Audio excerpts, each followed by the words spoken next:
Mvumbe na Bwana Cyondo.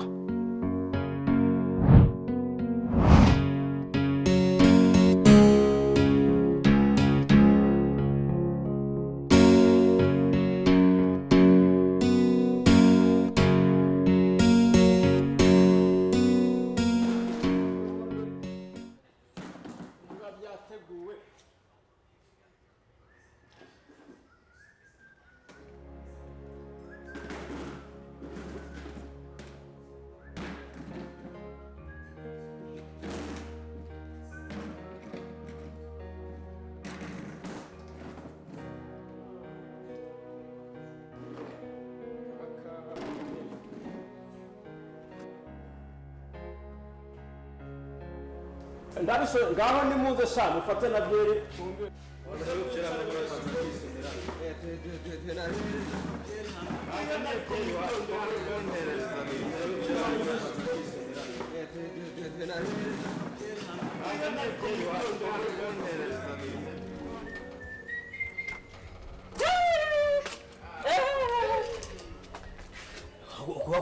hakovu hawe koko paguka habuze ko tugiye kuba abasitari ahubwo fata gutya bayugiye batamuhana ariko tugiye kuyaduca nkuko bisanzwe bwarakeye dusubira kwa John. Gusa noneho abantu bari babaye benshi, ariko n'ibyo byose babinkoreshaga ntabwo njye nabishakaga, kuko nari namaze kurambirwa ibyo bigambo bya Cyondo. Ibyo byose biri mu byo nibuka.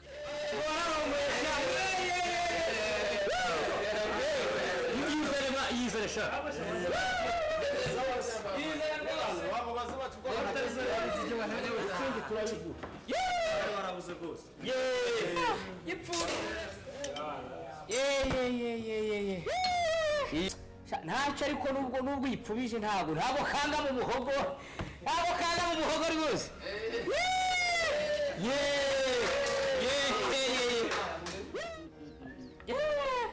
hariya bamubaza inkuru zacu bahageze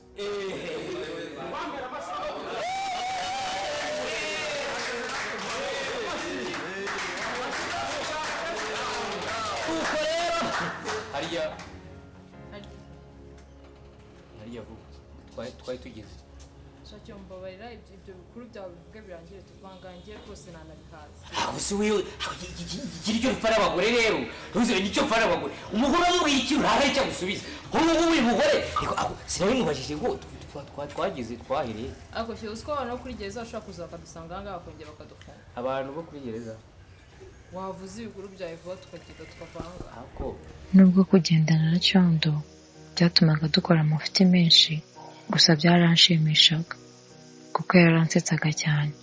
Mbese ni bya bindi bita guhavinga fan. Umenya ari nayo mpamvu ari byo nibuka gusa. Ladies and gentlemen, ngira ngo rero mwese murabibona ko dushonje. Nta muntu ndakeka nta muntu n'umwe udashonje ahangaha.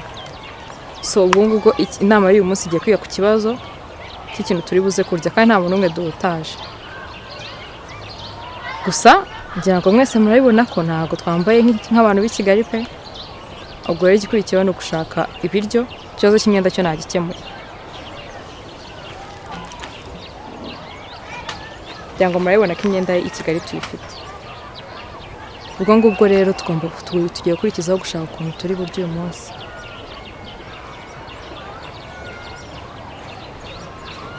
Hari umuntu ufite ikibazo? Wowe inyuma uri kumanika ngaho haguruka uvuge twumva. murakoze rwose murakoze kuma umwanya muyobozi. Ubu rero niba imyenda ibonetse uburyo iki twabigenza tugashaka ukuntu twajya kwitiza ibyo kurya dukoresheje iyo myenda. Urabona nyine nta muntu wazajya upfa kumenya yuko ari twebwe kwambara imyenda twagera tubuhubuza, kumara kubuhubuza tukagaruka tukagira nyine bikaba birabaye. Murakoze rwose murakoze, iryo ryo ijambo ryanjye rwose. Uvuze ijambo ryiza cyane kabisa. Mugomba kuba amashyi rwose. Turamandazi ngaya rero. Uri vubi rwose ndanakwemera. Ariko ntacyo. Cyondo. we peti uzi ko turi mu nama ubwo ibyo bintu urimo ni ibiki mu nama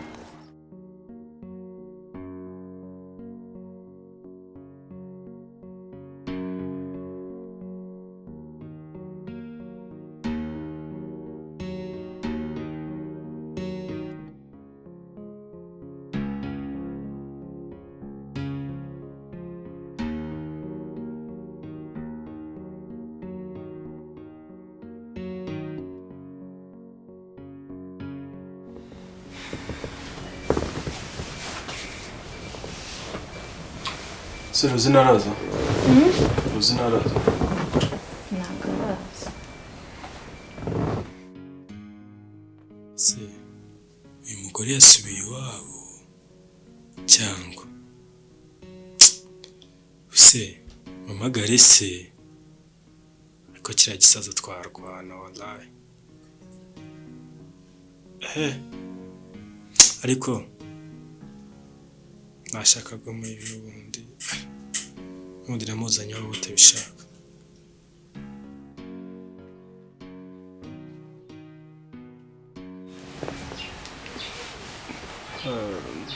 umeze ute se Shaba biri kugenda biza umutwe urumva bimeze bite Shaba ujyanyije na mbere ukuntu numvaga bimeze at least ubu ngubu wariye se nari n'imiti wayifashe neza nta kibazo yego nose niba warabaye tayari noneho wambwiye kubya yamanuka mbona nashaka kubyibuka ariko urumva ntamanutse ngiye gushaka inkuru yo gushyira kuri cano yanjye ndagenda ngeze imbere mbona nabereye impanuka mbona bose barashungereye bari kureba ndavuga se byagenze gute nanjye njya kureba mageze mbona abantu imirambo nyine mbona abantu bari nyine amaraso mbona bapfuye ndebye hirya mbona umwana nk'imyaka 19 gutyo 18 mbona umuntu w'umusore munini amutwaye ku rutugu ubwo ngubwo narakurikiye ndagenda mbona tunyuze ahantu mu ishyamba ariko ndavuga ntabwo ndi bucika intege uriya n'umwana w'umukobwa ntago wamenye kiri buze kumubaho ugomba ndakurikiye ndenda nyura mu ishyamba ndashaka ahantu hose ndababura inzira nayo nabonye bari gucamo none sinzi ukuntu nageze hagati mbona abasore babiri baraje umva barankubita ku bikuta bamena umutwe mbese uko ndeba nabaye gutya nibo babingeze ariko numva ubona ari inyamaswa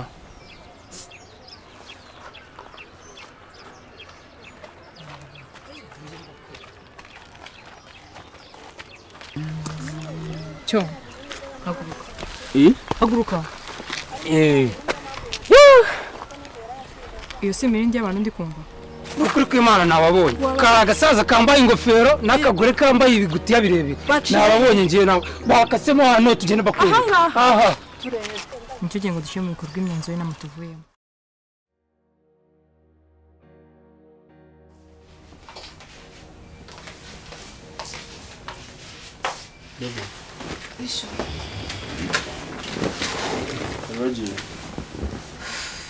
ntabwo ushaka kubanza no kunsuhuza koko bebe iyo uva hano mu gitondo ukagenda ubizi ko usize umurwayi wumva biri bugende bite ubu umwana w'umukobwa dusanga yapfiriye muri iyi nzu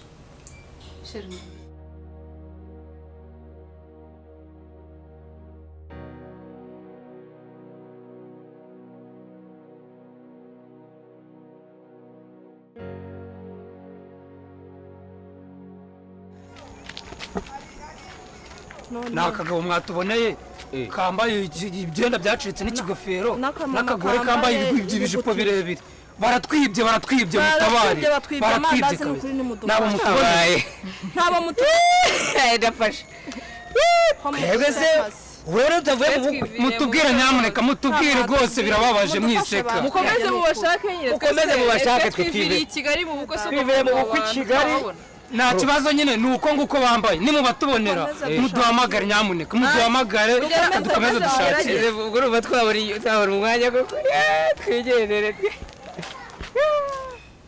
mu gitondo papa yampamagaye mbwira ngo arashaka kuza kureba aho tuba. urashaka kuza kureba aho tuba none mpitamo kujya guhura nawe kugira ngo ataza aho ngaho nirinda kubikubwira nawe urabizishira ukuntu umeze rwose ndanze kubikubwira kugira ngo utarakara ukitwara ukundi bitandukanye. uhitamo kugenda usize inzu yonyine ugasiga n'umurwayi urumva utakosheje n'ayandi mahitamo nari mfite. umwana wanjye se ameze ate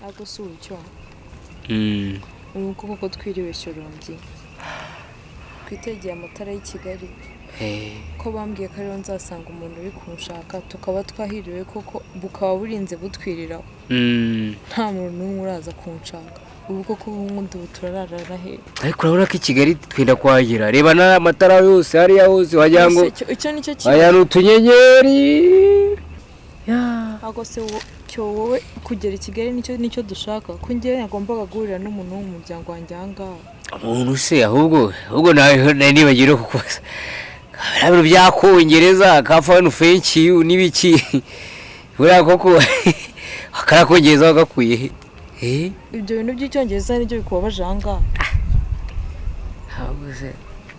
ndumva hari n'imbeho ikibazo cy'umuntu twagombaga guhurira Shyorongi none dore burinze bwira gusa urumva bizagenda gute koko gusa urumva nzigera mpura n'uwo muntu uri kunshaka